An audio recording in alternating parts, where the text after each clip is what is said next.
क्या नाम है?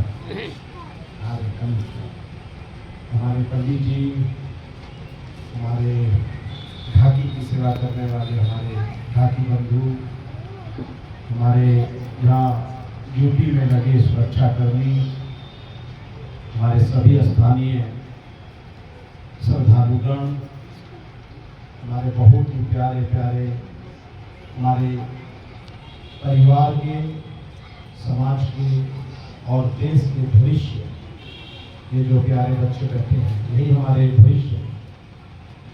हम जब बूढ़े होंगे यही बच्चे लोग हम लोग को सहारा देंगे कि नहीं?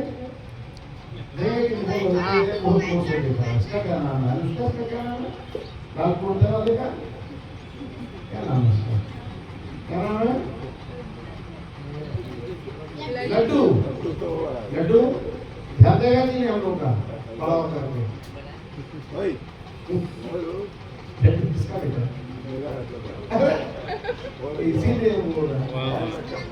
अच्छा, लड्डू उसके पापा को देखा जो से लाल लाल माँ की कृपा, माँ का त्योहार है, मातृ शक्ति की उपासना का ये दौर है। सर्वशक्तिमान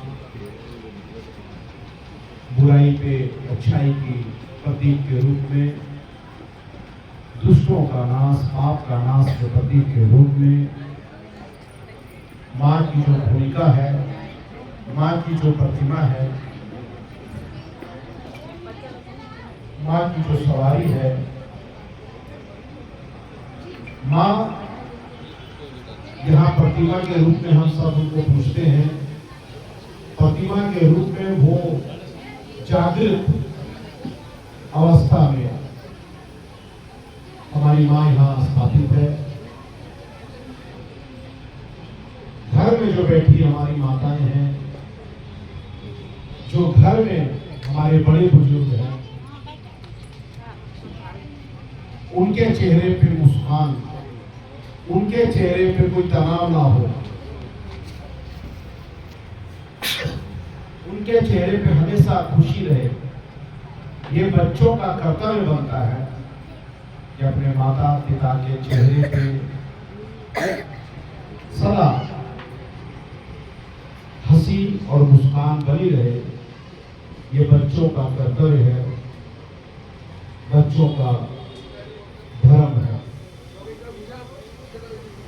चाहे बेटी हो, चाहे बहू हो, चाहे बहन हो, चाहे माँ हो, सबका जो स्थान है, माँ का स्थान, मातृशक्ति का स्थान बहुत ऊंचा है। क्योंकि माँ की जो ममता है और माँ की जो परिवार के प्रति छोटे से लेकर के, बचपन से लेकर जो बच्चियां रहती हैं, अपनी उम्र तक दादी भी बन जाए। बेटा तुम लोग दादी भी बन जाओगी ना, दादी मेरे को बोल रहे हैं, दादी भी बन जाओगी, माँ भी बन जाओगी ना। तो ये दिल जो होता है ना, ये हमेशा अपने ससुराल में तो बसता ही है, लेकिन मायके में भी हमेशा बसता है। बेटा अपने घर परिवार की चिंता कम करे ना करे, क्या करे, लेकिन जो बेटी है वो हमेशा अपने घर की चिंता करती है, इधर की नहीं उधर की। तो जो माँ का जो हृदय बना है, ये जो हृदय है, ये अतुलनीय है। आज हम माँ की उपासना करते हैं, माँ की आराधना करते हैं, माँ के चरणों में संकल्पित भाव से, समर्पित भाव से अपने आप को समर्पित करते हुए माँ के चरणों में ये प्रार्थना करेंगे, हे माँ, सभी बच्चियों के, सभी बहनों के, सभी माताओं के चेहरे पे हमेशा सुकून और खुशी देना, उनके घरों में खुशियों के दीप सदैव जलते रहे। आपसी प्यार, आपसी सौहार्द, आपसी एकता, भाईचारा बना रहे। क्योंकि जिस घर में माताएं खुश हैं तो सोचिए पूरा घर खुश है। जिस घर के बड़े बुजुर्ग खुश नहीं, हम लाख पूजा कर लें, लाख अखंड ज्योत जला लें, देसी घी के ज्योत जला लें, बड़े बड़े पंडाल बना लें, माथा रगड़ लें, लेकिन घर में बैठे बुजुर्ग हमारी वजह से अगर दुखी हैं तो हमारा कोई भी पूजा, कोई भी अनुष्ठान,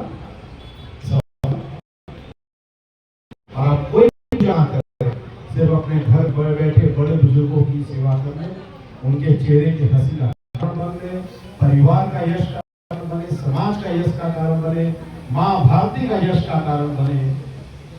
मुझे लगता है कि आज ऐसे अवसर पे अपने आप को तराशने का, अपने आप को टटोलने का और माँ से ये आशीर्वाद प्राप्त करने की, हे माँ हमारे अंदर की सभी प्रकार की बुराइयों को नष्ट करो और हमें अच्छे मार्ग पे, सच्चे मार्ग पे चलने का राह मार्ग प्रशस्त करो, ताकत दो कि हम अच्छे राह पे चले। हम अच्छे राह पे चलेंगे तो ये जो बच्चे बैठे हैं इनकी राह हमेशा एकदम प्रकाश पुंज की तरह आगे जाएगी। हम वो जो हम करते हैं बच्चे वही हमको देख करके सीखते हैं। हम लाख भाषण दे दें, बोल लें, लेकिन अगर बोलने में और करने में अंतर है तो बच्चा वही करेगा जो आपको करता हुआ देख रहा है, बोलता हुआ देखने से उसको कोई बात नहीं है। इसलिए हम नौजवानों को ये भी कहना चाहूंगा कि जो नौजवान है, मैंने कहा दुर्गा पूजा कमेटी है, काली पूजा कमेटी है, जो समिति का जो काम है बहुत बड़ी क्रांति ला सकते हैं केवल अपने मंच से मां के आशीर्वाद के साथ। ऐसा संदेश बच्चों तक और अपने आप में ऐसा दे कि हमारे परम वैभव के जो राष्ट्र के निर्माण में हमारी भूमिका है। हे मां हमारे अंदर की उस ताकत को जागृत करो ताकि हम समाज हित में, अपने घर के हित में, परिवार के हित में और राष्ट्र हित में काम कर सके। माँ के चरणों में सत सत नमन करते हुए पूजा समिति को धन्यवाद दूंगा। आप मुझे हमेशा बुलाते हैं और मुझको सम्मान देते हैं, मैं आपका आभारी हूँ। और जितनी भी हमारी माताएं, बहनें, बच्चे बैठे हैं, आप सबके बहुत बहुत उज्ज्वल भविष्य की कामना करता हूँ। हंसते रहिए, मस्त रहिए, अपने कर्म पर बढ़ते हुए राष्ट्र के उत्थान के बारे में सोचिए। भारत माता की जय, जय माता।